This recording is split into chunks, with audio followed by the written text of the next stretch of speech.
When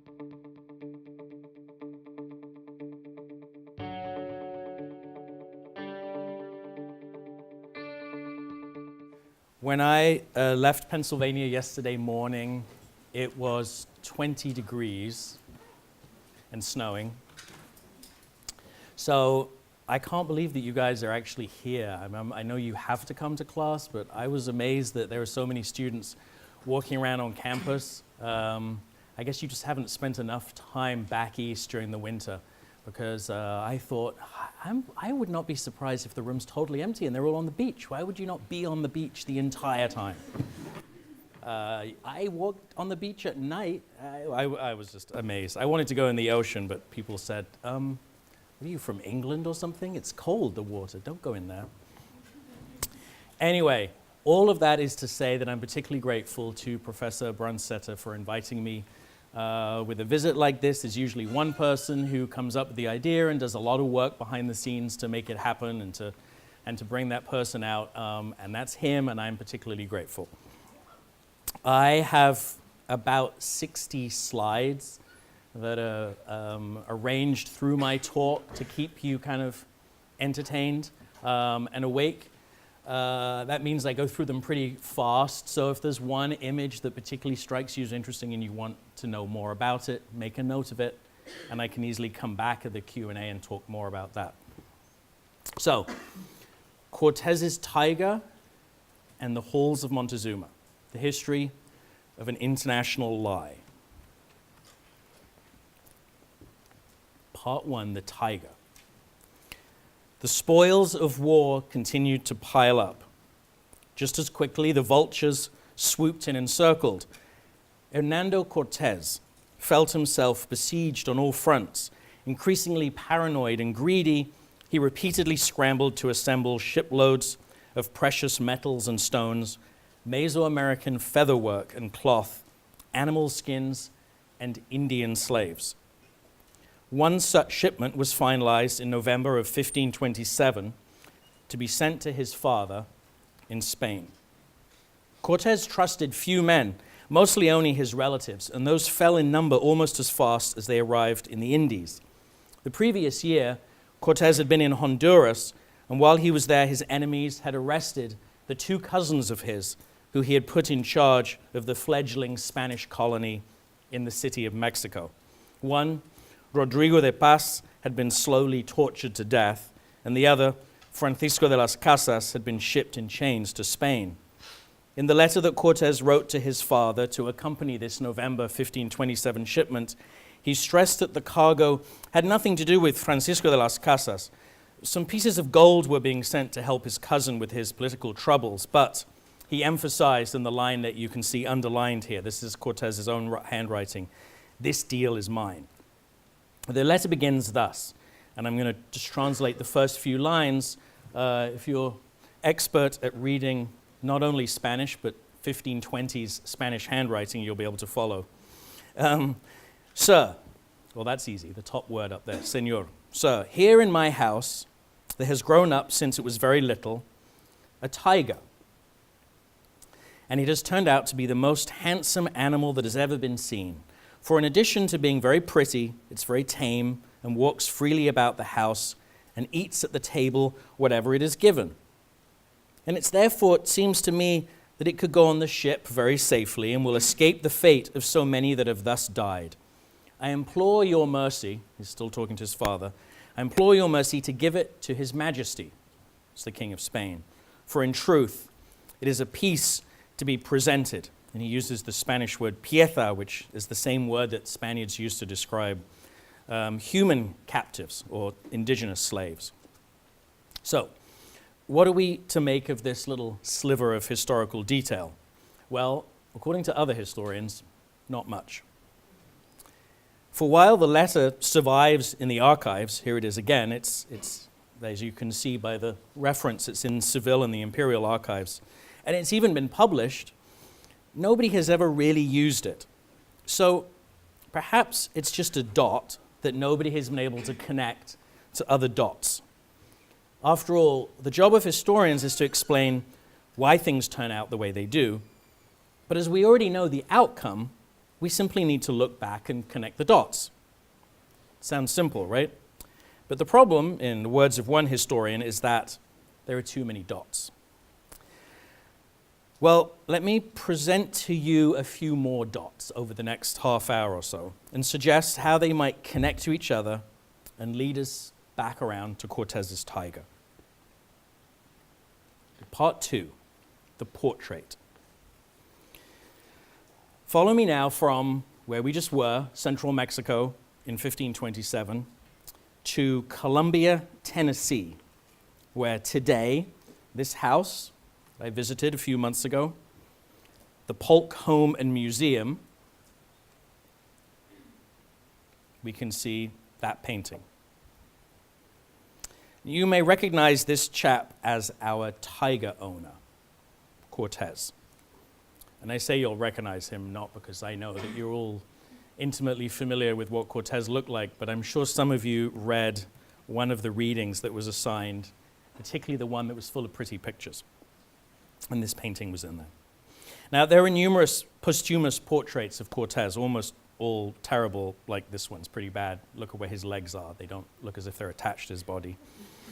So what makes this painting significant? Why did I go all the way to Tennessee just to see this painting?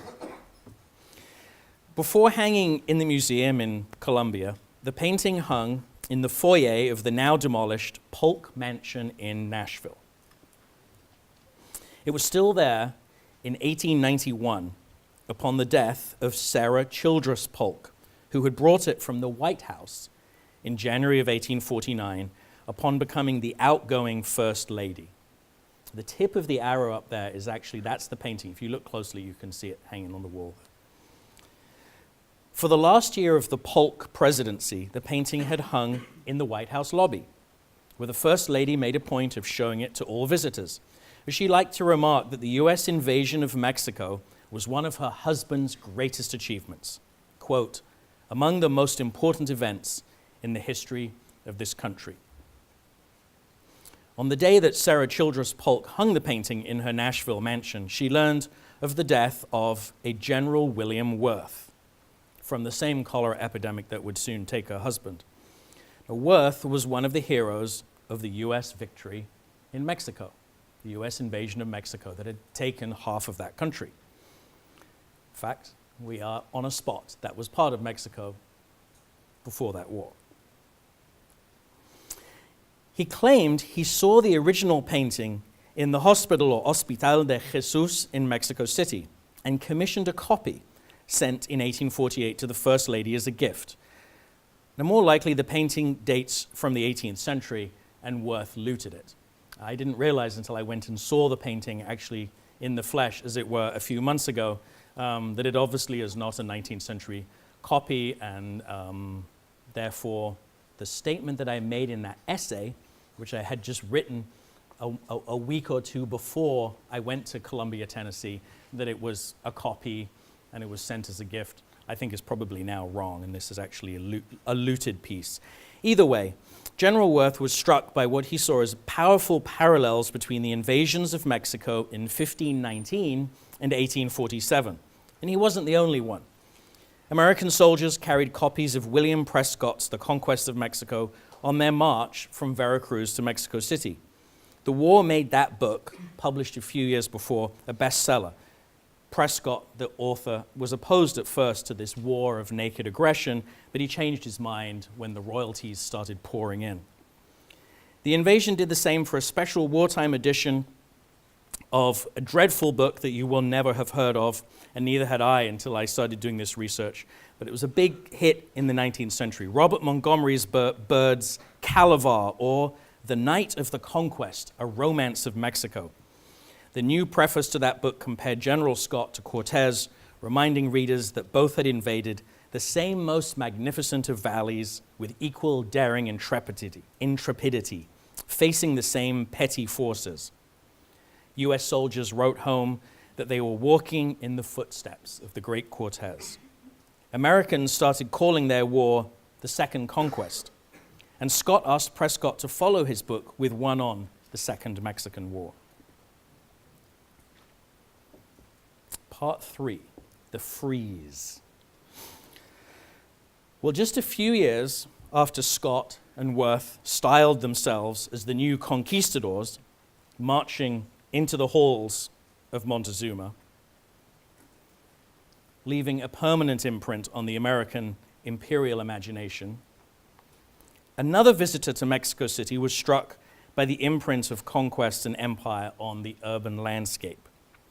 Constantino Brumidi, an Italian painter of religious art, had been brought from Rome in 1854 to paint an altarpiece in Mexico City's cathedral. I'm very amused by this as a portrait of Brumidi. If you follow the arrow right at its very tip, you can see he painted himself in, just peeking out from behind. Yeah. While in Mexico City, Brumidi frequently visited and sketched the historical sites and monuments that fascinated him, such as the Hospital de Jesus and the great Aztec calendar stone, which in Brumidi's day was exhibited inside the cathedral. We're going to see that in a minute. Brumidi's next commissions were in the United States, and by the end of the 1850s, he'd been hired to paint the interior of the Great Dome of the US Capitol in Washington, D.C. Designed in 1859 by Brumidi, but not started by him until 1877, and thus painted by a series of three artists between then and through into the 1950s. The frieze of American history, its official name, curves around the base of the dome. You can see it just up there above that, the caption.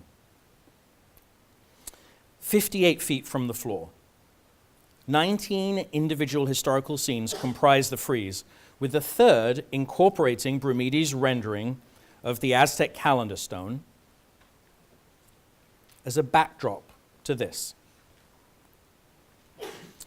Thus, with a tilt of the head and a gesture of the hand, Montezuma capitulates to Cortez in the US Capitol.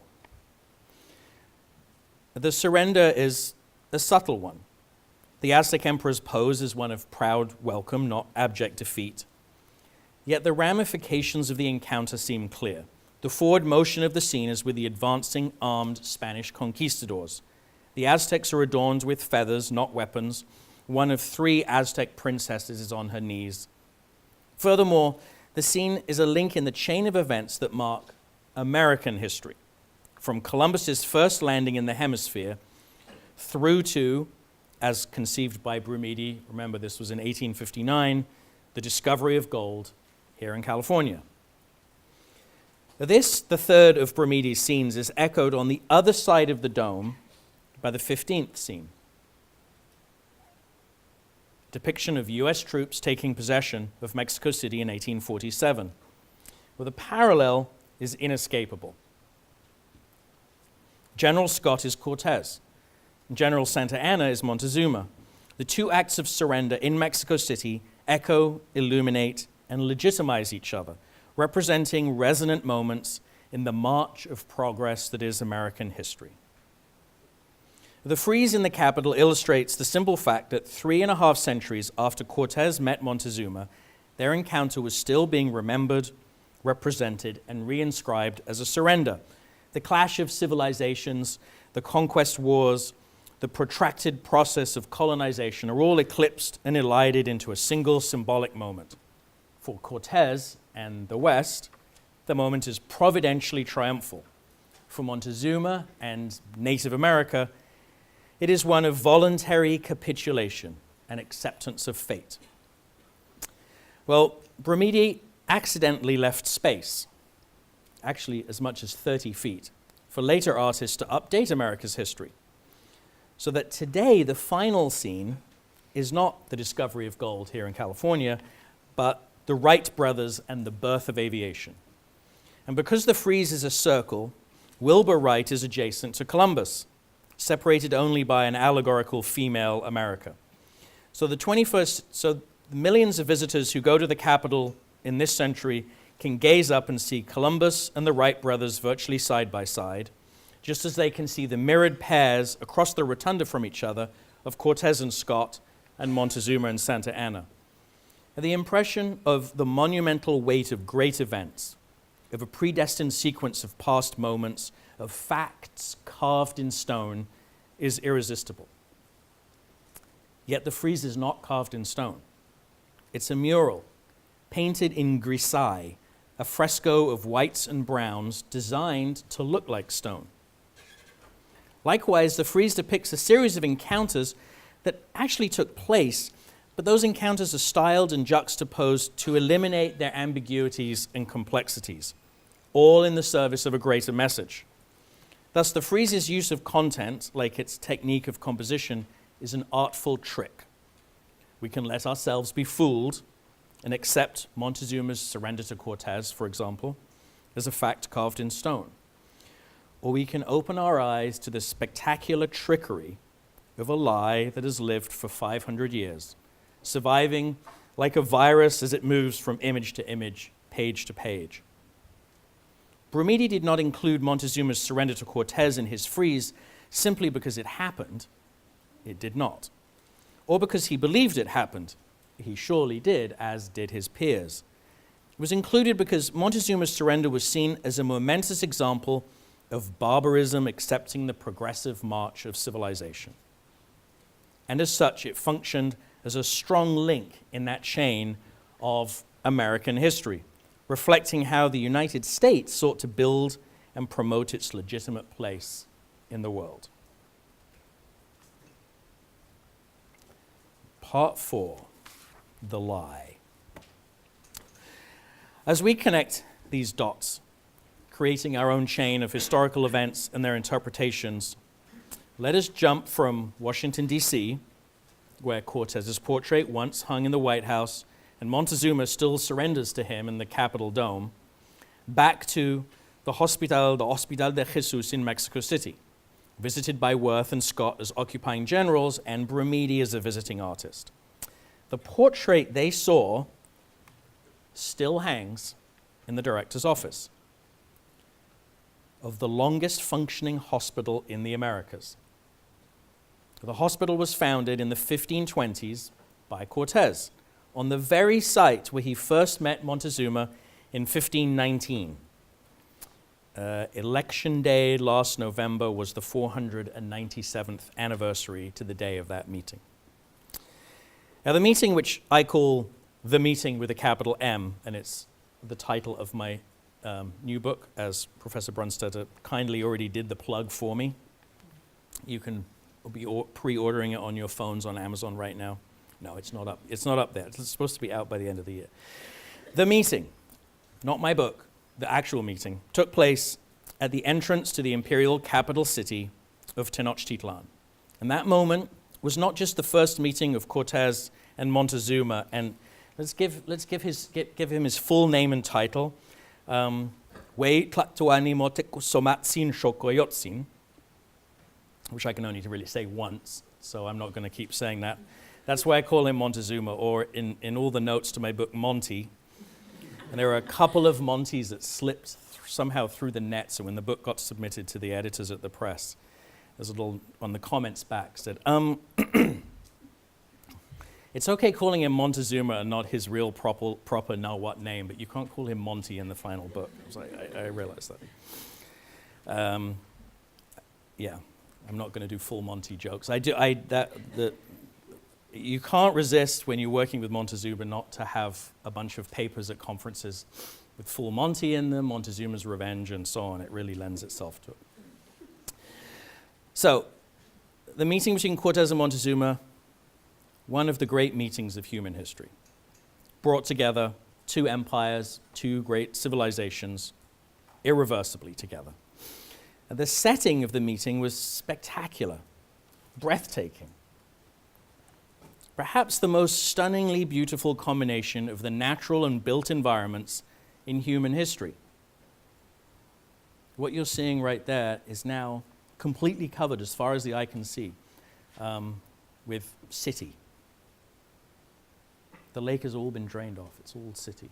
And in fact, you can't see it anyway because of the smog. Even a lot of those mountains and hills have been leveled out and altered. Diego de Ordaz, the first person from the old world to see Tenochtitlan, said it caused him fear and astonishment. Cortez enthused to the king that it was so wondrous as to not to be believed. His description, written a year after the meeting and a year before the siege destroyed the city, was printed multiple times in Europe starting in 1522. For all the mythologizing of Cortez as Julius Caesar, wielding pen and sword, his prose did not even come close to doing Tenochtitlan justice. And indeed, a map was also sent to the king, probably drawn by an Aztec artist, but surviving only in the form of this hybridized rendering engraved for a Latin edition of Cortez's second letter, first printed in Nuremberg in 1524, and there was also a very rare hand-colored version. If you suspect this map, which to my mind is one of history's great cartographic treasures, is a dot to which I shall return like an M&M left on the forest trail, then you're correct. Well, where Cortez's imagination failed him in trying to describe the city, he found his words when it came to describing the conversations that took place at the moment of the meeting. The pomp and ceremony of the meeting have been described and painted hundreds of times. Here's a rendering inside the Hospital de Jesus.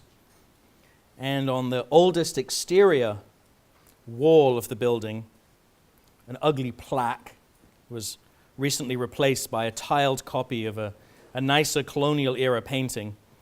And then here is a better-known 17th century depiction of the meeting. And this is on a very nice display in the Library of Congress. There's a kind of dot back to Washington, D.C. So here, on November the 8th, Montezuma delivered an astonishing speech.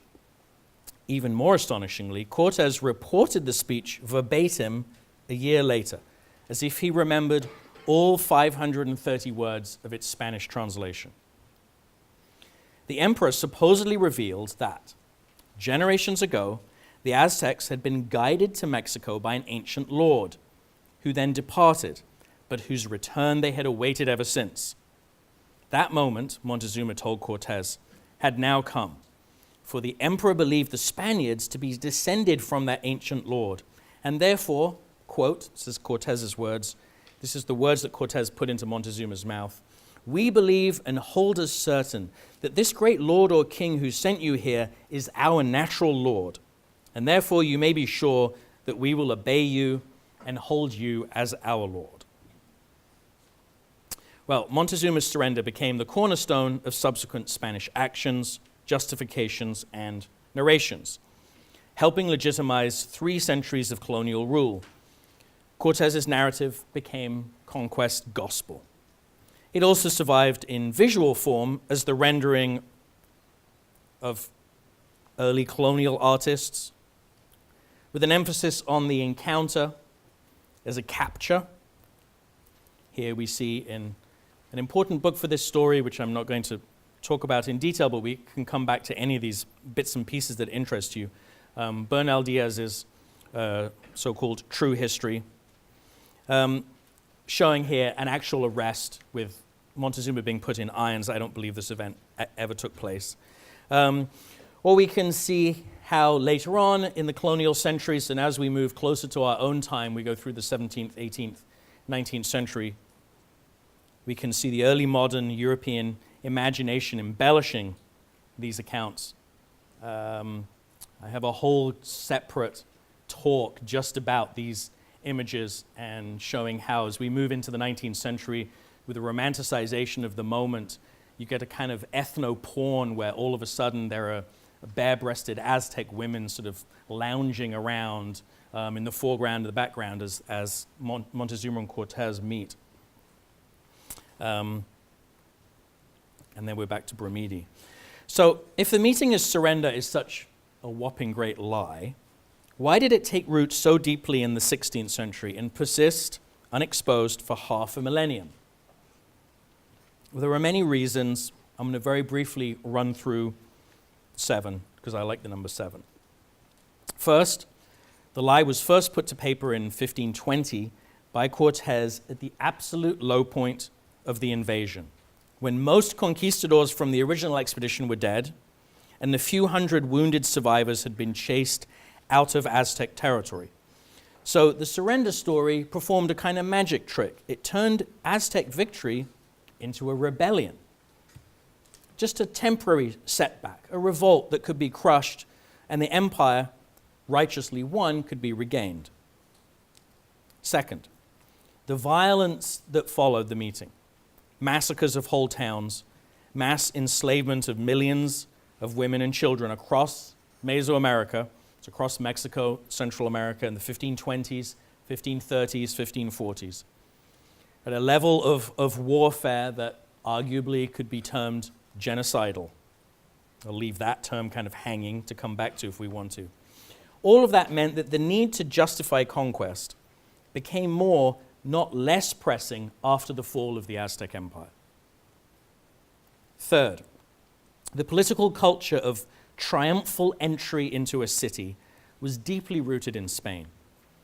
It had been maintained by the Roman Republic and Empire for 6 centuries, an empire of which Iberia was a part, back in the era of the Roman Empire, and whose legacy the Spanish Empire claimed.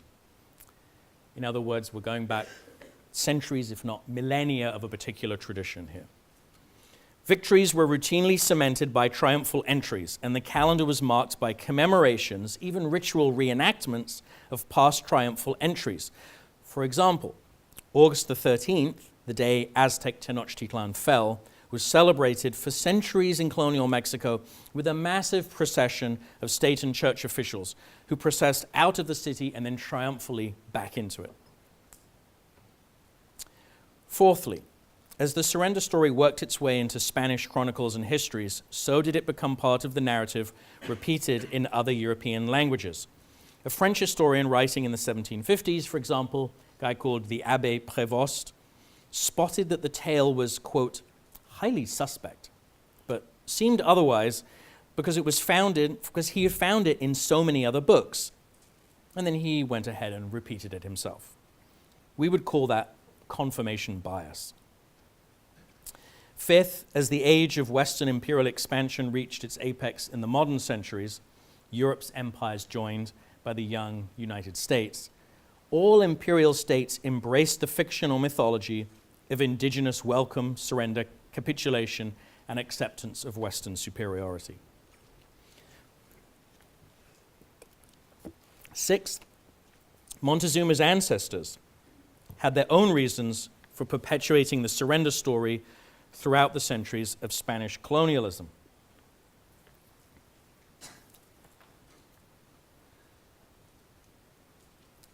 That is Latin, written by an Aztec nobleman. How awesome is that? So if you think that's totally fascinating, then that means you're the sort of same kind of nerd that I am. If you don't, that's totally fine. I'm not expecting most people in the room or most people in the world to think that's totally fascinating. But to my mind, here's a guy who's a nephew of Montezuma, learns how to read and write and speak Latin as well as Spanish, and of course his own indigenous language of Nahuatl, the Aztec language, writing to the King of Spain, and in that letter he talks about how Montezuma surrendered. Okay. He had a particular reason for that. He's not going to write to the King of Spain and say, by the way, this whole Montezuma surrender story is completely made up, it's a lie. Could you please give me a pension? He's saying is, my uncle surrendered to the Spanish. He embraced Christianity. He was loyal to you, and so am I, so please pay me a pension. That's the purpose of the letter. The royal Aztec dynasty, Montezuma's dynasty, survived after his death, after the fall of Tenochtitlan. It survived as local nobility, maintaining political status, privileges, and wealth, partly by promoting themselves as loyal vassals of the Spanish crown, beginning with Montezuma's willing embrace of the invaders and their king. There's much more to be said about that, but I'm going to keep moving. We can come back to it if you want. Seventh, the notion that the surrender must be true because indigenous people appeared to believe it was strengthened by the 19th century discovery of the so-called Florentine Codex, and its increased availability in the 20th century.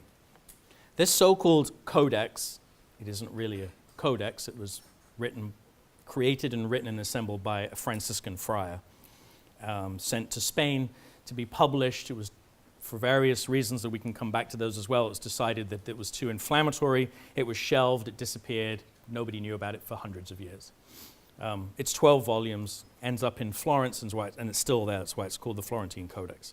So, this so-called codex contained a version of Montezuma's speech in Nahuatl, repeating the traditional surrender theme, but couched in indigenous terms that were widely read by scholars as reflecting the true vision of the vanquished.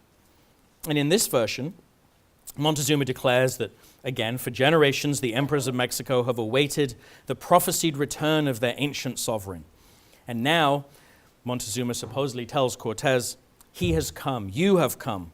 Be doubly welcome, enter the land, go to your palace, rest your body, may our lords be arrived in the land. So modern scholars, attempting to see the encounter through the lens of Aztec culture and to give Montezuma agency, served only to reinforce the emperor's status as blameworthy and blind.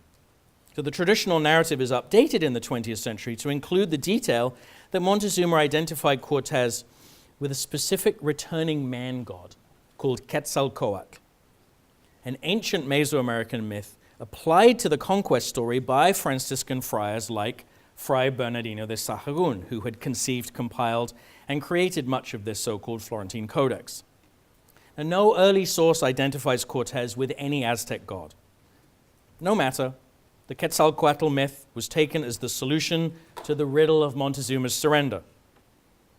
All through the 20th century, in Spanish, French, English, and so on, Montezuma bowed to the will of the god-ruler Cortez Quetzalcoatl.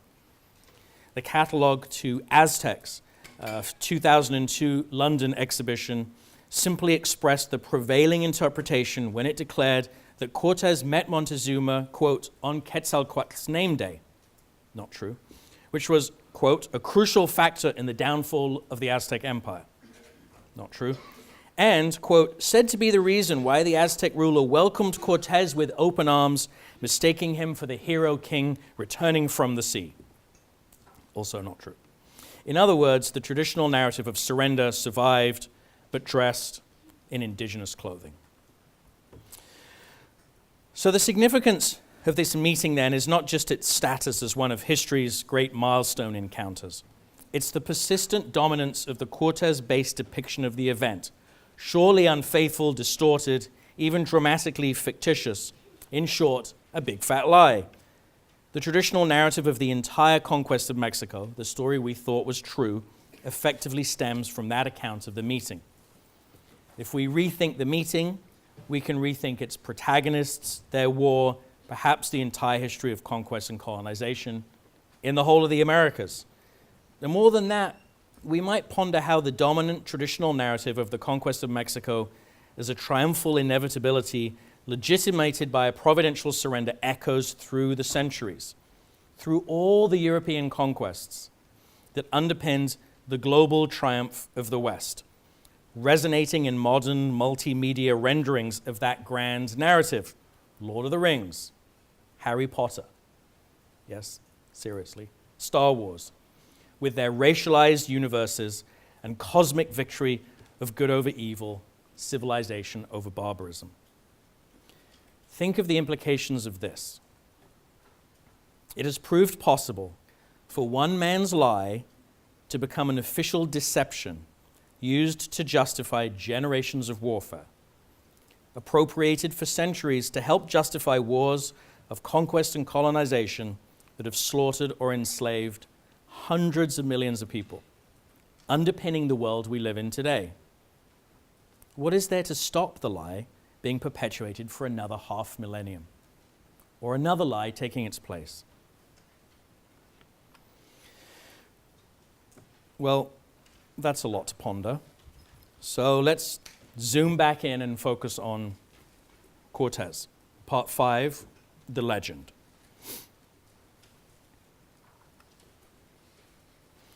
The surrender has typically been seen as a reflection of Cortez's military and diplomatic genius.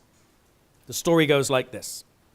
Cortez's long, early years, he doesn't meet Montezuma until he's 34, are imagined as pregnant with an incipient brilliance and impatient ambition, as inevitably leading to glory in Mexico. Most accounts followed the tone set by Francisco López de Gómara in 1552. Gómara was Cortez's personal secretary and chaplain, never set foot in Mexico. In Robertson's great History of America of 1777, doesn't matter that you haven't heard of that, but it was a massive bestseller in the 18th century. The young Cortez quits the study of law in Spain because, quote, he was soon disgusted with an academic life which did not suit his ardent and restless genius. It's probably what they'll say about Professor Brunsteder when he quits his job at UCI. Going on to fulfill his destiny, Cortez is able to conquer the Aztec Empire with just a few hundred men through a combination of violence and negotiation. Montezuma's surrender legitimizes the conquest and justifies the subsequent war and imposition of colonial rule. And then when the Aztecs later kill Montezuma and revolt, Cortez brilliantly builds a righteous alliance to recover the city and the empire. Such is the legendary Cortez of the medallion and our portrait. After his death in 1547, the hagiographies begin. Hagiography being, my definition, absurdly praising biography or positive biography. And they have yet to cease. Cortez became Caesar, hero, founding father of a nation. The Franciscans virtually deified him, turned him into a god, because they claimed he was the providential means whereby Christianity was brought to Mexico. This valiant captain, wrote one of them, was chosen as a new Moses to free the Indian people. The theme became elemental to the Cortez legend. Great Spanish poet of the late 16th century, Gabriel Lasso de la Vega, asserted that Cortez and Luther being born on the same year was no coincidence, even though it actually is not true. The theme of Cortez as God's providential agent ran thick in Gómara's hagiography, which not only influenced subsequent Spanish accounts, but sold out at least 22 editions in Italian, French, English by the end of the 16th century. So, like all conquest literature, persuasion was at its heart, a heart infused with fresh blood for centuries. Cortez's legend has been unstoppable. Of course, there was and still is a far less flattering view of Cortez, rooted partly in hostility from his many enemies in his own lifetime. It's mostly a modern Mexican phenomenon tied to key moments in recent Mexican history, independence, the Mexican Revolution, and the indigenismo movement, so that Cortez is portrayed as a grim symbol of colonialism. There's a kind of side story here to this monument that was put up in the early 1980s in a very prominent place in Mexico City. And this is the 1980s and produced or inspired so much protest and vandalism, including the son there, the little boy in the corner was stolen, has never been seen of since. He's Cortez's mestizo son. So they moved this to a very obscure corner of a park. Took me hours to find it. It's not on any maps, it's not in any guidebooks. So the negative view of Cortez obviously therefore is deeply rooted in Mexico specifically. But looking at a kind of from a more global, larger perspective, that negative portrait has never undermined or upended the legend. It easily serves, in fact, as the reverse side to the same coin. The bold, brilliant strategist is also the cold pragmatist who commits atrocities in the war. The larger-than-life hero is also the womanizer who strangles his first Spanish wife when she objects to his first household in Mexico being full of his concubines. This was an accusation that was made in his lifetime, and it has popped up more recently. There's a Spanish television series called Carlos Rey Emperador. I hope it makes its way onto Netflix with subtitles so you guys can see it. And there's a depiction of Cortez exactly in this mode here, strangling his wife. So Cortez, as a macho man, is an image that contains or can contain most elements of his traditional portrait, one as recognizably positive to 16th century Spaniards as it might be recognizably offensive to 21st century Mexicans. So what questions might we ask in order to see Cortez differently, to see beyond the hero-anti-hero legends? One example is this. If Cortez was a military genius and a natural leader, why did he join only one campaign into Cuba during his 15 years in the Caribbean? And why did he not build on the conquest of Mexico with further successful campaigns? I would suggest because he was in fact a mediocrity, elevated by chance above the level of his natural abilities. He was a follower more than a leader. His preference as a young man was to live an ordinary colonial life as a cattle rancher and a notary, which is what he was for those years. The man who eventually would be portrayed thus, colloquially known portrait as the Fat Cortez. He never initiated a single successful expedition, including the one to Mexico. After 1521, he wasted time, resources, and lives on pointless expeditions to Baja California and Honduras.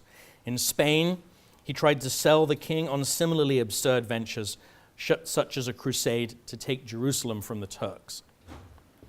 Another question, how did Cortez survive the wars and other expeditions? Most Spaniards who came to the mainland from Cuba in 1519 died in Mexico before the end of the war in 1521. Very few died decades later of old age in Spain.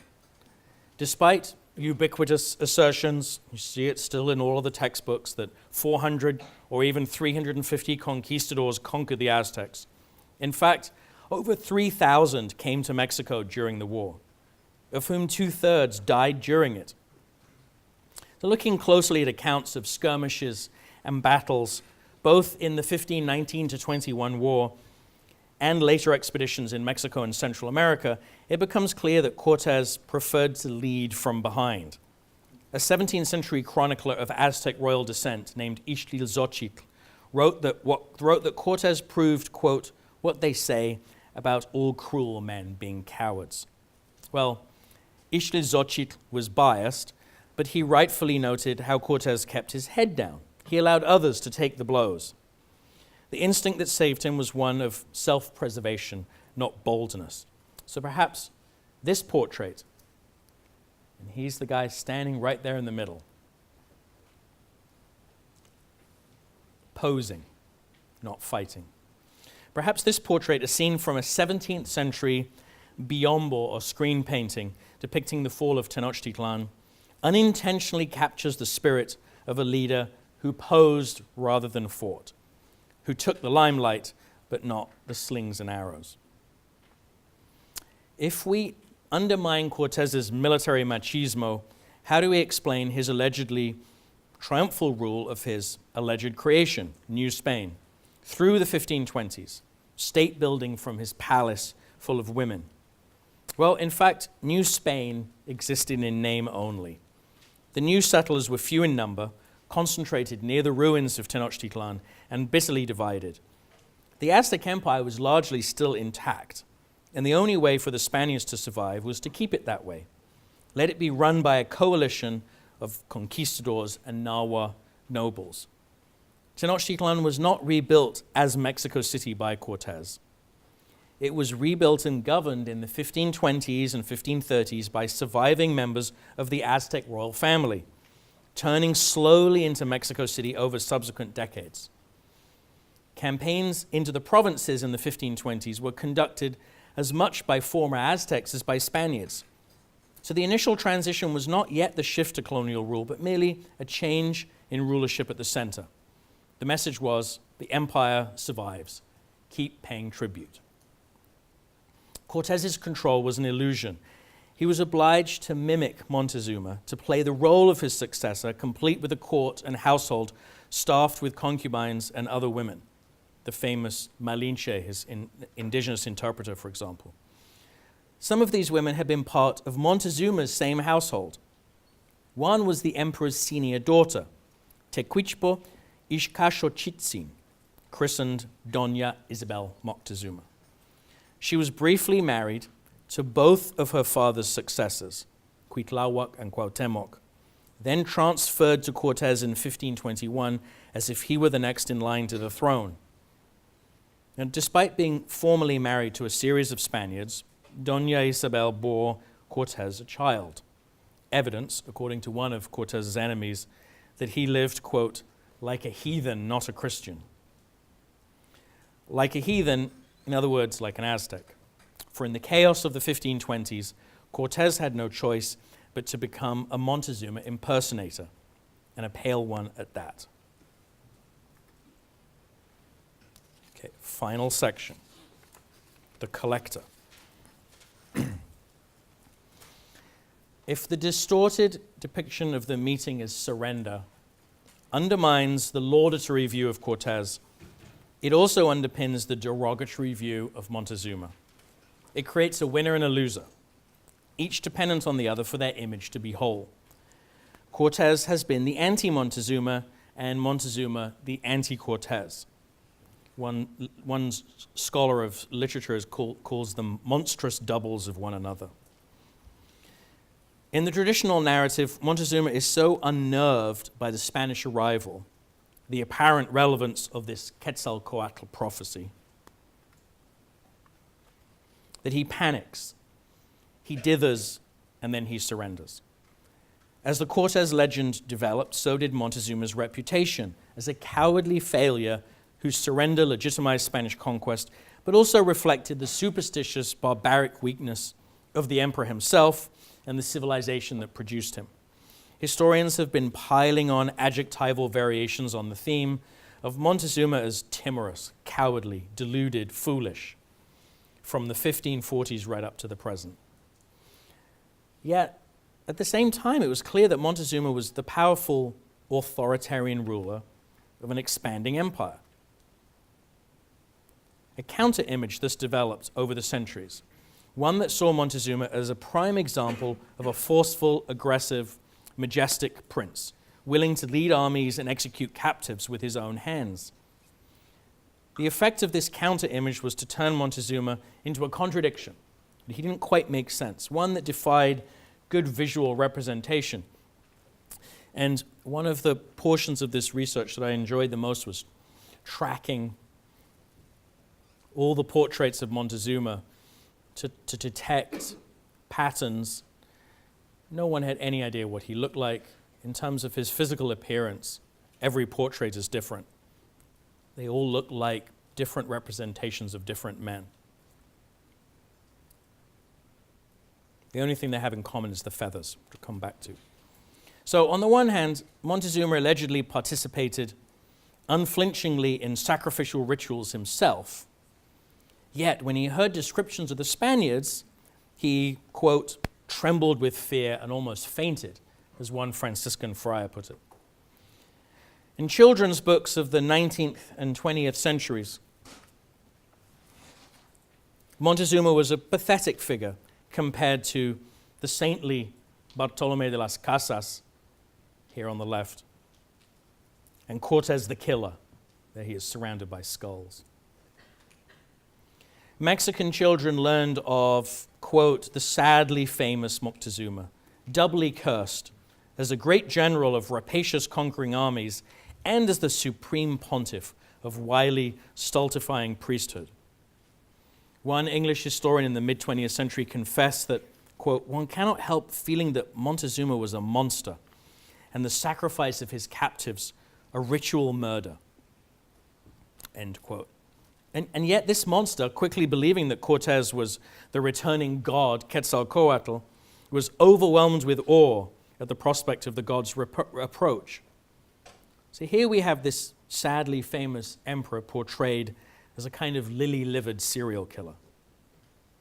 Well, none of this adds up and makes any sense. How can we see Montezuma differently?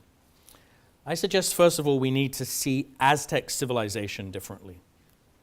And despite the more sophisticated understanding of the Aztecs that has developed in recent decades, the prevailing view since the 1520s has been to see Aztec culture as a dark, bloodthirsty one, tainted by superstition, violence, and cannibalism.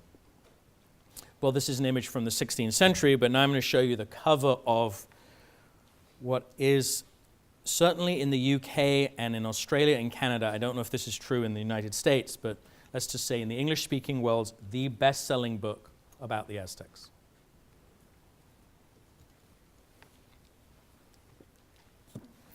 So you don't know, I doubt anyone in this room knows about Horrible Histories. Horrible Histories is an extremely successful series of sort of cartoon history books aimed at kind of middle school age kids. And we have, usually people chuckle at his heart was in the right place. But, okay, that's fine. Don't chuckle. Don't chuckle. It's a serious topic. Montezuma's been tarnished with this same brush, this way of looking at the Aztecs. But there are ways to look afresh at evidence that has been in front of us all along. And such work is being done by a wide array of scholars in Mexico and elsewhere, and it's too diverse and extensive to summarize here. I mean, if I'm giving this talk to a room full of Aztec scholars, this point doesn't make any sense at all, right? Because they all already, yes, we know that. We've known it for a long time, our whole professional lives. Yes, but angry Aztecs. Millions of kids all over the world are being fed this, and that's what makes sense to their parents and other relatives who know the story. So, one can only hope that all this work works its way into the larger perception of the Aztecs sooner or later. But for now, I'd like to suggest one piece of evidence, just one dot that will help lead us back to where we started, Cortez's tiger. So let us return to the map. Somebody in the room was wondering, when are we going to get back to the map? Yes. Despite the stylized way in which Montezuma's vast royal compounds were represented in this map, one can see evidence of his network of palaces, gardens, museums, and here I'm zooming in, and that red square obviously is put in there by me, it's not on the map. It shows you his zoo. In cages, courtyards, and buildings designed to facilitate observation and study, the emperor kept artifacts of all kinds from across the empire, from weaponry to textiles to featherwork. A crew of gardeners tended plants and herbs organized by categories, and a set of zoos held reptiles, songbirds, birds of prey, mammals of all kinds, including human beings with genetic deformities. Here then was a culture obsessed not with violence and death, but with order and life, with the ways in which order might be imposed on the disorder of life. He was an emperor preoccupied not with cutting out hearts, but with acquiring, organizing, and observing the natural life forms and objects of the world he ruled. In other words, Montezuma was a collector. The key to his worldview was not the blood-drenched altar at the top of the pyramid temple to the war god Huitzilopochtli, but the zoological complex that was spread across his royal compound. So if Montezuma did not surrender to the Spaniards, why did he welcome them into Tenochtitlan? And I'm not disputing that he peacefully welcomes them. Because he was the undisputed ruler of his universe. A king deeply steeped in the rules of ritual and etiquette, obliged to welcome the foreigners with a speech that was concomitant with forms of Nahuatl address appropriate to Montezuma's imperial status and the formality of the event. So the key to understanding Montezuma's speech, and I'm not disputing that he made a speech, is the corpus of texts in which classical Nahuatl was preserved in the early colonial period, records of how the language was spoken in Montezuma's day and under what circumstances. The circumstance of the meeting required an elaborate, reverential, gracious, self-deprecating speech of welcome. The purpose of Montezuma's speech was to ritually display the emperor's majesty, to reassure the Spaniards that they were guests, that they were not actually acquisitions to his collection. because, of course, acquisitions is what they were. As a collector, the emperor sought to add Cortez and his compatriots to his zoo. His strategy was designed to control the Spaniards, to weaken but not destroy them or drive them away, to draw them into the city so that they could be collected. Montezuma wasn't afraid of the invaders. He was hunting them. Once acquired, they were housed within the royal compound in the palace of the emperor's predecessor, adjacent to other collection sites. And over the next 6 months, there's a 6-month period between the meeting and Montezuma's murder. So over the next 6 months, Montezuma treated the Spaniards as if they were the newest and most interesting acquisition in his zoos. He displayed them, observed them, learned from them. Where he miscalculated was in not realizing that he was more civilized than they were. Like his lions and tigers, Montezuma's Spaniards could not really be tamed. They would eventually turn on their zookeeper, humiliate him, murder him, and lay the foundation for 5 centuries of disrespect. The zoos, meanwhile, were destroyed during the 1521 siege of Tenochtitlan. On one of the larger zoo sites, a Franciscan convent complex was laid out. A handful of its structures survive. That old-looking building on the corner there, at one point it was a Starbucks, is one of the few buildings left from the old Franciscan convent. The zoo stretched from that corner all the way up that block, including underneath that skyscraper, which looks a little old-fashioned now, but when it was built in the 1950s was the tallest building in Latin America. The ponds and orchards were resurrected, but the animals were replaced by small livestock, the exotic fauna reduced or scattered, even as far as Spain.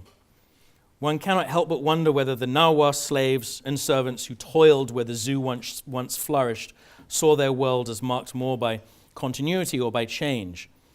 The legend formation of Cortez and the scapegoating of Montezuma will be the work of later centuries.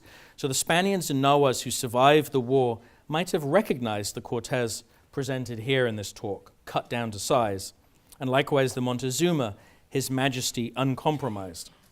One wonders too what Aztecs would have made of the little Spanish village of Castilleja de la Cuesta, had they been able to visit it, as I did a few years ago.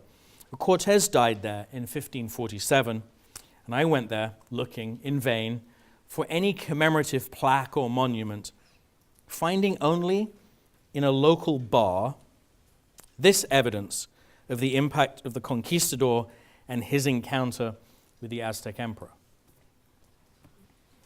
It's a little fuzzy because I snapped it on my phone. I wished I'd had Aztec warriors with me to tell me their version of the meeting of November the 8th, 1519, while together we dropped €1 coins into this machine, hoping they would win us Montezuma's missing treasure. Or better yet, I wish I could talk to some of the Aztecs who sailed as slaves to Spain in 1527 to ask them what they thought of Montezuma's zoo, of its destruction by the Spaniards, and to ask them whatever happened to Cortez's tiger. Thank you.